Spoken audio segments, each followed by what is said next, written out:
తాకట్లో ఉన్న మీ బంగారాన్ని విడిపించి ఆ రోజు ఆన్లైన్ రేటుకి కొంటాం. Sharma gold company. నమస్కారం అండి, సుమన్ టీవీకి స్వాగతం. నేను గీతాంజలి. ఇవాళ మనతో పాటు ఉన్న అతిథి దరహాస్ పాలకొల్లు. వీరు భక్తి తత్వవేత్త, ప్రవచనకర్త. వీడియోస్ ద్వారా అందరికీ ఎంతో చక్కగా సనాతన ధర్మం గురించి వివరిస్తూ ఉంటారు. అలాగే మన పురాణాలు, ఇతిహాసాల గురించి, అందులో ఏమున్నాయి, మనం ఏం నేర్చుకోవాలి అనేవి చెబుతూ ఉంటారు. ఇవాళ సుమన్ టీవీ స్టూడియోలో వారు మన ముందు ఉన్నారంటే వారితో మాట్లాడి ఎన్నో అమూల్యమైన విషయాలు తెలుసుకుందాం. గురుగారు నమస్కారం అండి. నమస్కారం అండి. వాసుదేవ. మహాశివరాత్రి కోరిక ఉంటుంది, చక్కగా జాగరణ చేయాలి, ఆ టైంలో శివాభిషేకం చేసుకోవాలి, ఉపవాసం ఉండాలి, ఏమి తినకుండా ఉదయం నుంచి ఇంకా శివయ్యకే అంకితం అయిపోయి ఉండాలనే భావన చాలా మందిలో ఉంటుంది. కొన్ని పరిస్థితుల కారణంగా, అది అనారోగ్యమే కావచ్చు, ఉన్న పరిస్థితులు, కొంతమంది ఊర్లు వెళ్ళిపోతుంటారు, ప్రయాణాల్లో ఉంటారు, ఉన్న చేయలేని స్థితి, ఆఫీసులు, ఇలా ఎన్నో సమస్యలు ఉంటాయండి. ఇలా మేము ఏమీ చేయలేమండి శివరాత్రికి, అయినా శివానుగ్రహం పొందొచ్చా అని అడిగే వాళ్ళకి ఏం చెప్తారు? ఏమీ చెయ్యకపోయినా అన్నీ ఇచ్చేటటువంటి వాడు శివుడు కాబట్టి శివానుగ్రహం ఖచ్చితంగా దొరుకుతుంది. అయితే ఆఫీస్ వంక చెప్పడానికి ఈ సంవత్సరం కుదరదు, ఎందుకంటే ఆదివారం వచ్చింది శివరాత్రి.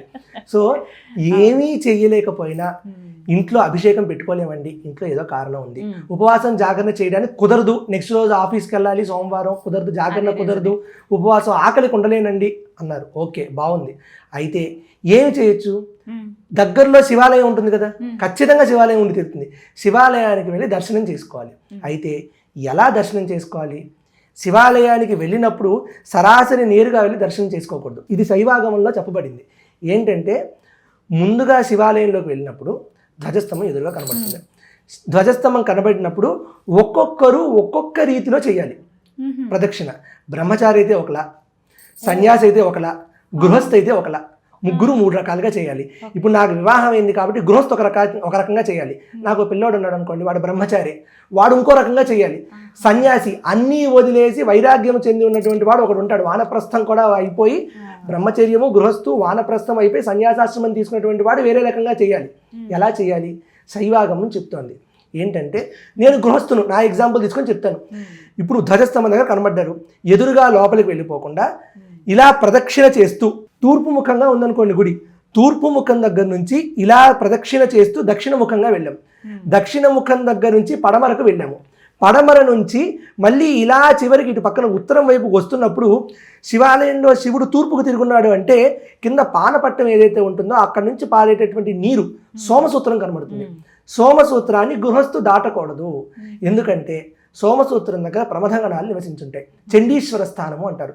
గృహస్థు ఇంకా ప్రమథగణాన్ని దాటేంత పాయింట్లోకి రాలేదు. ఇంకా సన్యాసి వస్తాడేమో, లేదా ఏ పట్టింపు లేని బ్రహ్మచారి వస్తాడేమో, కానీ గృహస్థు ఇంకా చేయవలసిన బాధ్యతలు ఉన్నాయి కాబట్టి సోమసూత్రాన్ని అప్పుడే దాటకూడదు. సోమసూత్రం దాకా వెళ్ళి చండీశ్వర దర్శనం చేసుకొని మళ్ళీ వెనక్కి వచ్చి ధ్వజస్తంభాన్ని దాటి మళ్ళీ సోమసూత్రం దగ్గరికి వెళ్ళి మళ్ళీ వెనక్కి ధ్వజస్తంభం దాకా వస్తే అది ఒక ప్రదక్షిణ. ఇలా గృహస్థు ఒక ప్రదక్షిణ చేయాలి. బ్రహ్మచారి మొత్తం ప్రదక్షిణ, పూర్ణ ప్రదక్షిణ చేసేయచ్చు, వాడు సోమసూత్రం దాటచ్చు. సన్యాసి అప్రదక్షిణంగా చేయాలి. శైవాగమం ఇది చెప్తోంది, అప్రదక్షిణగా ప్రదక్షిణ చేయాలట. అన్నీ అయిపోయాగా విరాగము చెంది ఉన్నవాడు వాడు కాబట్టి కుడి పక్కకు వైపు వెళ్తాడు. అయితే ఎంత ఫాస్ట్గా నడవాలి, ఏం మాట్లాడుతూ నడవాలి?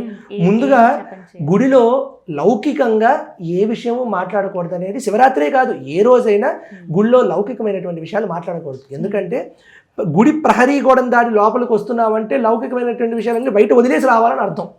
వదిలేసి లోపలికి వచ్చాం, శివుడు కనబడుతున్నాడు, శివలింగం కనబడుతోంది, మెల్లగా, ఎంత మెల్లగా అడుగు వేయాలంటే ఇది కూడా శైవ సాంప్రదాయమే చెప్తోంది. అంటే నేల మీద మొత్తము కూడా నూనె పోసింది అనుకోండి, మీరు ఒక నిండు గర్భిణి, 8 నెలలు 9 నెలలు నిండు గర్భిణిలో ఉన్నారు, మీ చేతికి ఒక బిందె ఇచ్చారు, ఆ బిందెలో పూర్తిగా నీళ్లు ఉన్నాయి, అది నడుము మీద పెట్టుకొని నీటి చుక్క కింద పడకుండా చుట్టూ ప్రదక్షిణ చెయ్యమంటే ఎంత జాగ్రత్తగా మెల్లగా ప్రదక్షిణ చేస్తారో, అడుగులో అడుగు వేసుకుంటూ ఎలాగైతే వెళ్తారో అంత మెల్లగా ప్రదక్షిణ చేయాలట. ఒక్కటి చేసినా చాలు. మళ్ళీ మనం 108 చేయాలనుకుంటున్నాం అంటే ఈ లెక్కను 108 చేస్తే తెల్లారుతుంది, ఆ మాత్రం దానికి అభిషేకమే చేయొచ్చు. కాబట్టి మెల్లగా ఒక్క ప్రదక్షిణ, పదఘట్టము వినిపించకుండా, అంటే అడుగుల శబ్దం వినిపించకూడదట. అడుగుల శబ్దము వినిపించకుండా ఈశ్వర తత్వానికి దగ్గరగా ఉంటూ ఒక్కొక్క అడుగు వేసుకుంటూ ప్రదక్షిణ పూర్తి చేయాలి. ఎవరు ఎలా పూర్తి చేయాలో అలా పూర్తి చేయాలి. అయితే ఈ శివరాత్రి రోజున ఈ శివలింగానికి ఏదైతే పంచాననము అని ఉంటుంది, అంటే 5 తలలు ఉంటాయి. ఈ 5 తలల్ని ఆ 5 తలలతో ఉన్నటువంటి మంత్రాన్ని మనం ఒకసారి దర్శించుకోగలిగినట్లయితే అంతకు మించిన విశేషమైనటువంటి ఫలితం వస్తుంది. తూర్పు తిరిగిందనుకోండి గుడి, తూర్పు వైపు శివలింగం ఉంది అంటే తూర్పు ముఖంగా ఉన్నటువంటి శివలింగానికి ఉన్నటువంటి పేరు తత్పురుషుడు. ఓం తత్పురుషాయ నమః అంటే ఆయన ఏం చేస్తాడు, తిరోధానాన్ని ఇస్తాడట. తిరోధానం అంటే నువ్వు నేను వేరు ద్వైతమునిస్తాడు. అది కావాలి ప్రపంచానికి. ఆ మాయ లేకపోతే అన్నీ వదిలేసి బైరాగి అయిపోతాడు. మాయ ఎప్పటిదాకా ఉండాలి, అప్పటిదాకా ఉండాలి. అందుకే ఈ మాయ పోగొట్టుకోకుండా చూడు స్వామి అని మన ఈశ్వరుని కోరుకోవాలి. ఎందుకంటే ఆ మాయ పోతే అన్ని బంధాలన్నీ మధ్యలో వదిలేస్తాం. మనం నమ్ముకున్న వాళ్ళు ఏమైపోతారు. సో ఓం తత్పురుషాయ నమః అనుకుంటూ అక్కడి నుంచి దక్షిణం వైపుగా వెళ్ళాలి. ఆమ్నాయ శాస్త్ర ప్రకారం చూసుకుంటే దక్షిణం దగ్గర ఎప్పుడూ దక్షిణామూర్తి స్వామి ఉంటారు. దక్షిణామూర్తి ఎలా ఉంటారు, చిత్రం వడతరోర్మూలే వృద్ధా శిష్య గురోరివా గురోస్తు మౌనం వ్యాఖ్యానం శిష్యాస్తు చిన్న సంశయ అంటే గురువు చిన్నవాడు, అలాగే పక్కనే ఉన్నటువంటి శిష్యులందరూ కూడా పెద్ద పెద్ద వాళ్ళట. ఆయన గురువు మౌనంగా ఉన్నాడట. గురోస్తు మౌనం వ్యాఖ్యానం శిష్యాస్తు చిన్న సంశయ అంటే ఆయన ఏం మాట్లాడకపోయినా ఆ మౌనంతో కూడా వీళ్ళు ఉన్నటువంటి డౌట్లన్నీ కూడా బ్రేక్ అయిపోతున్నాయట. అటువంటి దక్షిణామూర్తి స్వరూపాన్ని దండం పెట్టుకొని దక్షిణముఖంగా ఉన్నటువంటి ఆ ఈశ్వర స్వరూపాన్ని దండం పెట్టుకోవాలి. ఆయనకు ఉన్నటువంటి పేరే అఘోరుడు. ఓం అఘోరముఖాయ నమః అనుకోవాలి. ఈయన ఏం చేస్తున్నాడు, ఈయన లయకారకుడు. అలాగే అటు నుంచి అలా తూర్పు పక్కన అలా దక్షిణం దగ్గర నుంచి అలా వెళ్తూ పడమర దగ్గరికి వెళ్తాం. ఆ పడమర దగ్గరికి వెళ్ళినప్పుడు అక్కడ పడమర స్థానంలో షణ్ముఖుడు ఉంటాడు. షణ్ముఖుడికి దండం పెట్టుకొని పడమర స్వరూపంగా ఉన్నటువంటి ఈశ్వర స్వరూపానికి దండం పెట్టుకోవాలి. ఆయన పేరే సద్యోజాతుడు. ఈయన ఏం చేస్తున్నాడు, సద్యోజాతుడు సృష్టి కలిగిస్తాడు. సద్యోజాతుడు సృష్టికారకుడు.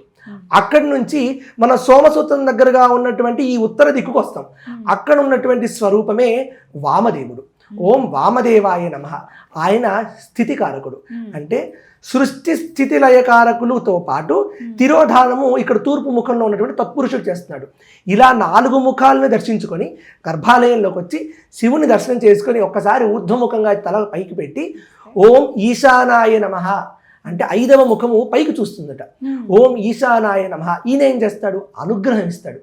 అంటే ఇప్పటికి 5 వచ్చాయి చూడండి, సృష్టి స్థితి లయ అనుగ్రహ తిరోధానములు.